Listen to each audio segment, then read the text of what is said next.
Junior NTR craze చూసి నాకు mind దొబ్బిందంటూ చెప్తున్నారు మన చియాన్ విక్రమ్. సో అపరిచితుడు లాంటి సినిమాలతో టాలీవుడ్ లో కూడా మంచి మార్కెట్ ని ఏర్పాటు చేసుకున్న విక్రమ్ లేటెస్ట్ గా మన ముందుకి తంగలన్ అనేటువంటి సినిమా ద్వారా వస్తున్నారు. సో ఈ సినిమాకి సంబంధించి ఇటీవల ప్రీ రిలీజ్ ఈవెంట్ చాలా గ్రాండ్ గా జరిగింది. సో ఇదొక గోల్డ్ మైనింగ్ కి సంబంధించినటువంటి పీరియాడికల్ యాక్షన్ డ్రామా. సో ఒక పాత్ర కోసం ఎంత దూరమైనా వెళ్ళడానికి విక్రమ్ సిద్ధపడతారు. దానికోసం వెయిట్ తగ్గిపోయి స్కెలిటన్ లాగా అన్నా మారుతారు, లేదంటే ఒక పైల్వాన్ లాగా కండలు పెంచుతారు. మరి క్యారెక్టర్ కోసం పళ్ళు సైతం పీకించుకుంటారు. ఆ రేంజ్ లో యాక్టింగ్ అంటే పిచ్చి. ఈ నేపథ్యంలో దీనికి సంబంధించిన విషయం చూసి ఎంతో సెన్సేషనల్ గా మాట్లాడుకుంటున్నట్టుగా తెలుస్తోంది. ప్రస్తుతం వీటికి సంబంధించిన విషయంలో మాత్రం మన జూనియర్ ఎన్టీఆర్ గురించి ప్రశంసలు కురిపించారు. రీసెంట్ గా జరిగిన ఆ ఇంటర్వ్యూలో మన ఎన్టీఆర్ గురించి ఆయన చెప్పినట్టుగా అయితే తెలుస్తోంది.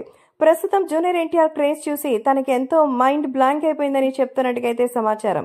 సో యంగ్ టైగర్ ఎన్టీఆర్ ఈ రేంజ్ లో అయితే ఆలోచనలు చేస్తున్నారని నేనైతే అనుకోలేదని, యంగ్ టైగర్ ఎన్టీఆర్ ఒక మంచి యాక్టరే కాదు, మంచి మనసున్నటువంటి వ్యక్తిని. సో అందుకే జూనియర్ ఎన్టీఆర్ పేరు అంతగా వినిపిస్తుంది. ఎక్కడైనా సౌత్ ఇండియాలో ఏదైనా క్రేజియస్ట్ ఈవెంట్కి వెళ్తే అక్కడ ఖచ్చితంగా ఆయన పేరుని రీసౌండ్ వచ్చే రేంజ్ లో అరుస్తూ ఉంటారు.